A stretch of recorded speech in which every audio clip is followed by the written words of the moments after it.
What I have here is a reprint of the King James Bible. This is a commemorative edition because the King James Bible was translated and published in 1611, and this was a printing from 2011, an anniversary, 400-year anniversary of the King James Bible. And what I want to look at here is the title page.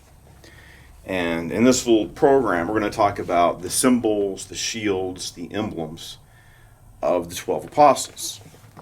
And if you look here, well, we see, this is Luke. You see an ox right behind him. This is John, because you see the eagle. But here we have Andrew with the X-shaped cross. Simon the Zealot is holding a saw because he sawed asunder. This is Paul. Paul has a sword because he was pierced through with a sword. Peter is holding keys, the keys of the kingdom. And all the 12 apostles are here with their various symbols. This is James with the club. And this is Mark because you see the lion right here. And it's kind of hard to make out all the 12 apostles. So this is the 1611 King James Bible. So we have the entire Old Testament translated from the Hebrew and Aramaic. And then we have the apocryphal books.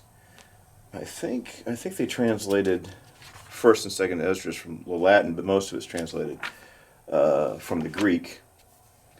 Let's see, because we have the original King James Version had margin notes with cross references and translation notes. No commentary. That was the rule King James put out. No commentary, because he didn't want the opinions of men in the Bible, but he allowed for cross references where you could find a verse that's quoted from another passage of Scripture. So here in the New Testament, after the book of Maccabees, the New Testament also, the Old Testament has a title page, the Bible as a whole. But the Apocrypha didn't get a title page, but the New Testament did. And we see the shields here, or the emblems, the symbols of the 12 tribes of Israel. And over here we see the 12 apostles, each one with their symbol. So what are the symbols of the 12 apostles? So I'm working on my Abdias of Babylon project, where I'm telling the story of the lives of the 12 apostles from the traditional sources. And in the Western tradition, the Latin tradition, the main account that was viewed as authoritative life of the 12 apostles was attributed to Abdias of Babylon, who was, according to the tradition, one of the 72 disciples of Jesus. And later on in his life, he wrote this account of the 12 apostles. This is just tradition.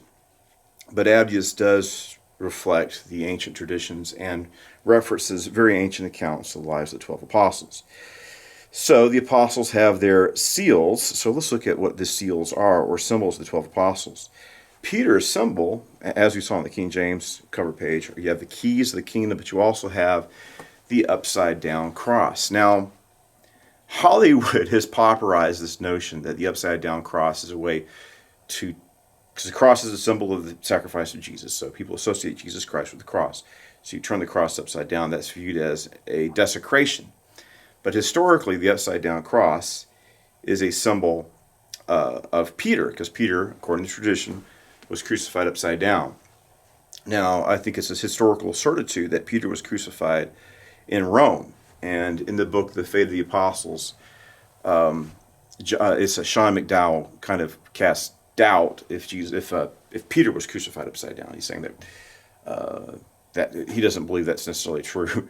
Maybe it is a legend, right, or a tradition. I think that, I don't know if they would have conceived of the horror of crucifixion or thought about, if they're going to be crucified, crucify me this, that, or that way in this position.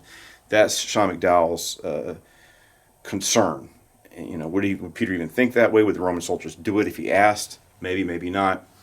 But I think it's very possible. I understand his concerns and doubts, and I share them, but I think we know for a fact Peter was crucified upside down. Or Peter was crucified in Rome, maybe upside down. But either way, that's the established tradition. In one of the older accounts, we have references to Peter in the Ascension of Isaiah, dating from around the year 100, and in the Epistle of Clement, written around the year by Peter's disciple Clement, written around the year 95.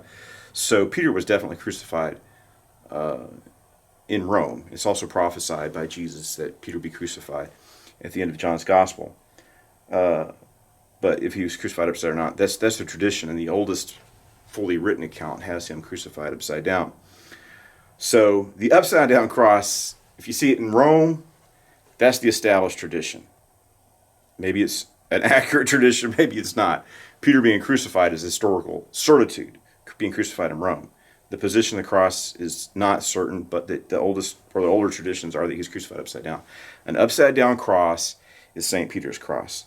Peter's brother Andrew, traditionally, he was definitely crucified as well in Patras in Greece. According to tradition, Andrew evangelized Scythia, but ended up in Greece where he was crucified. But the tradition developed he was crucified on an X-shaped cross. So James, you have the seashells, and James has his own. This is James the Greater, or James the son of Zebedee. And there's a place in Spain where they believe they hold his relics, and it's a place of pilgrimage. What is it? The way of St. James Compostela or something like that. But it's a lot of people to this very day hike or travel this pilgrimage route. Now in the Middle Ages, that was a very big deal, doing pilgrimages and going to various holy sites. And this is one that it's endured. But this is the way of St. James, and you have the seashells and his own unique cross. And there's a story that during the Reconquista period, the Muslims, the Saracens or Moors, invaded Spain and occupied it for like 700 years.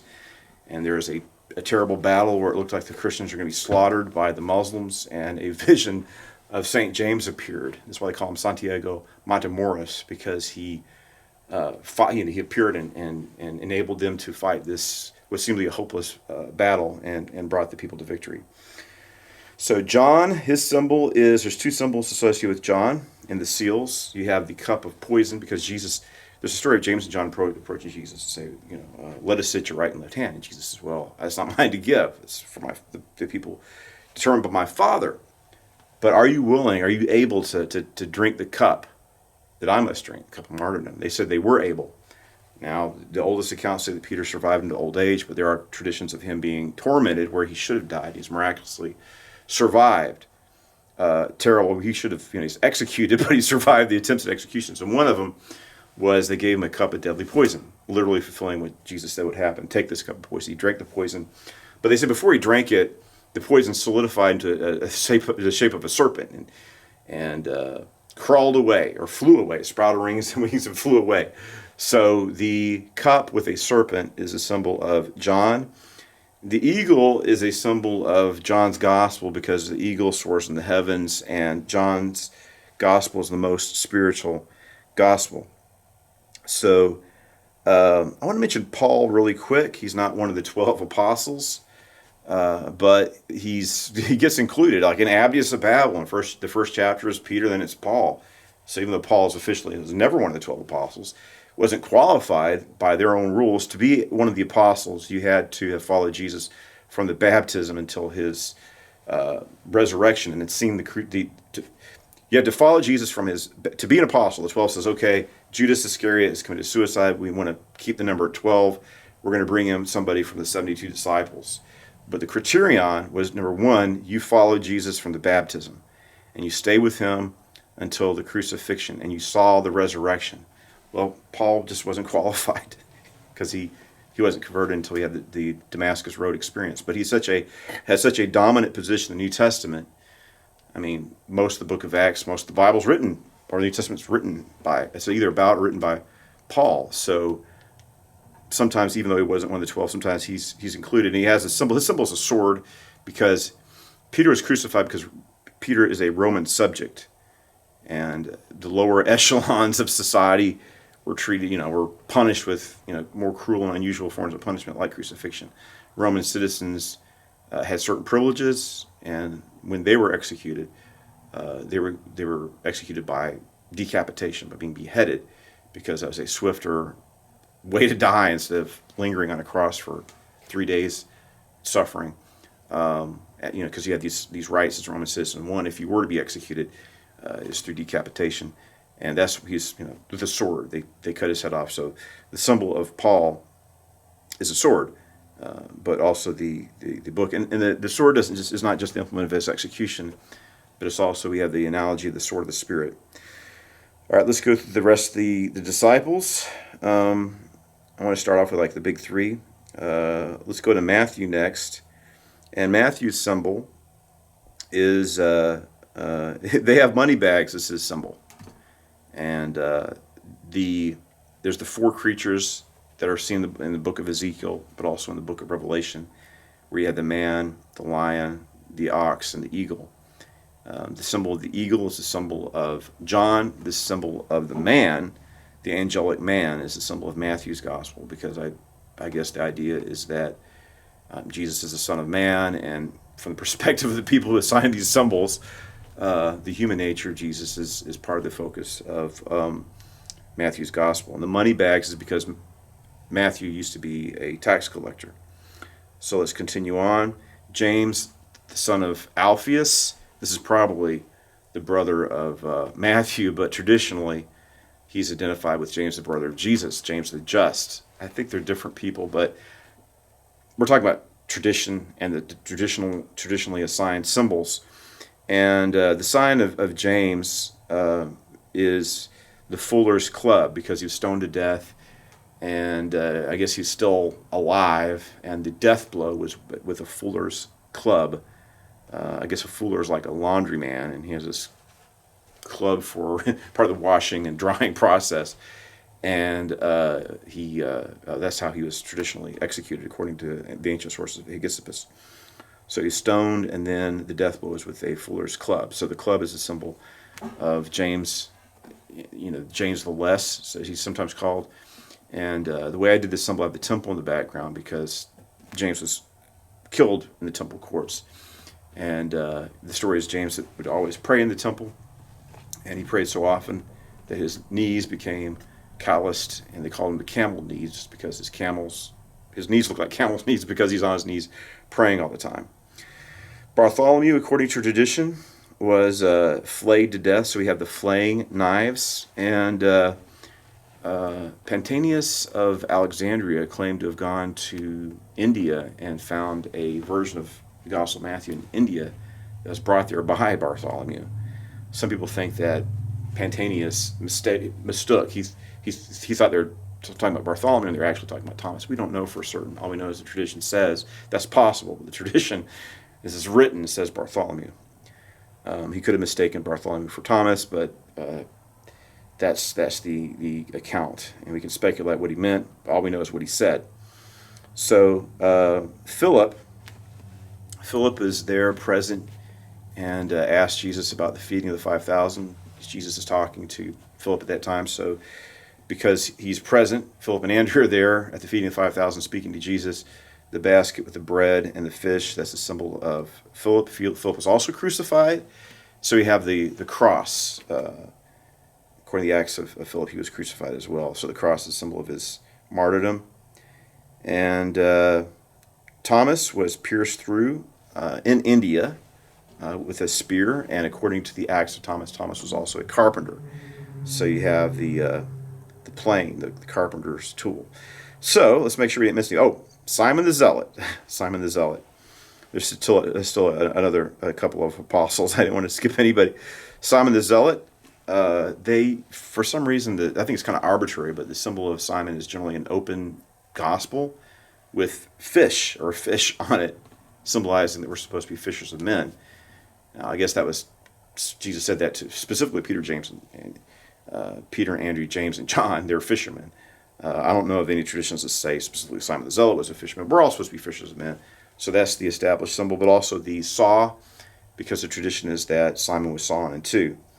Mattathias, the tradition, he was executed with an axe, but I put in this symbol.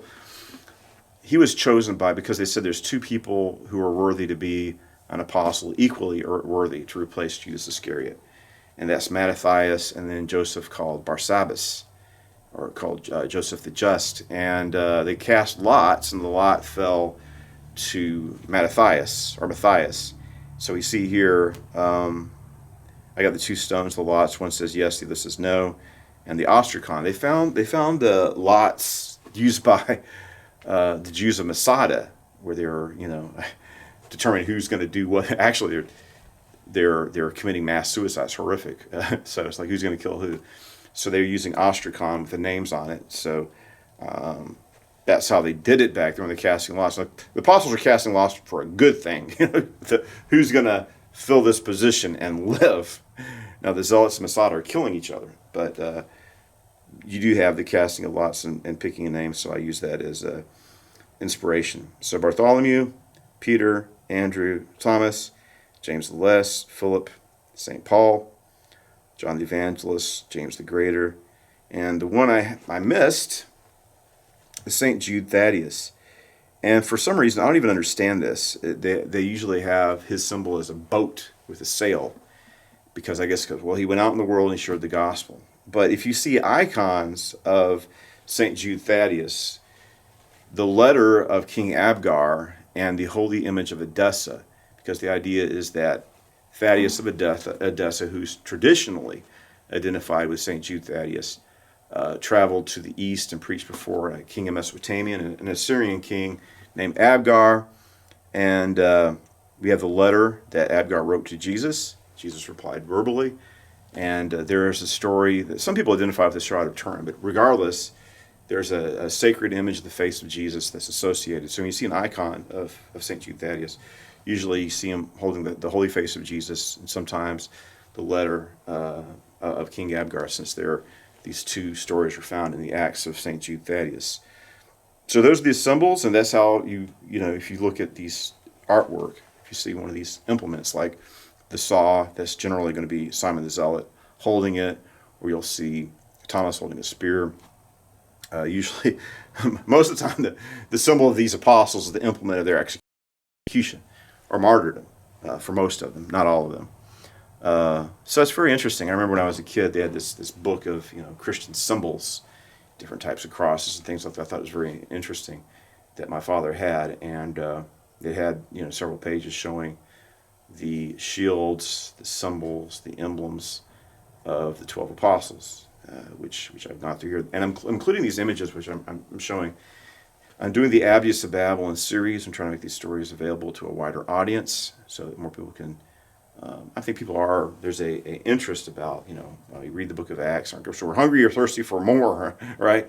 The story of the book of Acts ends abruptly, but there are a lot of information has been preserved by early church historians, like Eusebius in his ecclesiastical history, but also in other apocryphal Acts, and scholars think that at least some of them do contain oral traditions, or probably historical traditions, but there's so many like fantastical embellishments. The basic story usually in the apocryphal Acts are believable enough, but they have all these. Sometimes they have bizarre stories in them, very strange. I guess they appeal to the audience in the second and third century, but to a modern audience, these stories seem very bizarre. Sometimes, like talking animals and just other bizarre, people being suspended in the air and just strange miracles. Not all of this. It's not. I don't want to be oversimplifying. That's not the case with all these apocryphal gospels, but that is a feature in some of them. But most likely, like I said, these accounts have a historical nucleus, but a lot of legendary embellishments as well. But this is the tradition, and I guess these symbols that they use are ways to tell people the stories that are preserved in these traditional accounts, these so-called historical sources like Eusebius, but also apocryphal acts. So all this art is going to be included in my book. I got the further Acts of the Apostles according to Abdius of Babylon, and also the study guide, which is the lives of the 12 apostles, according to Abdius of Babylon.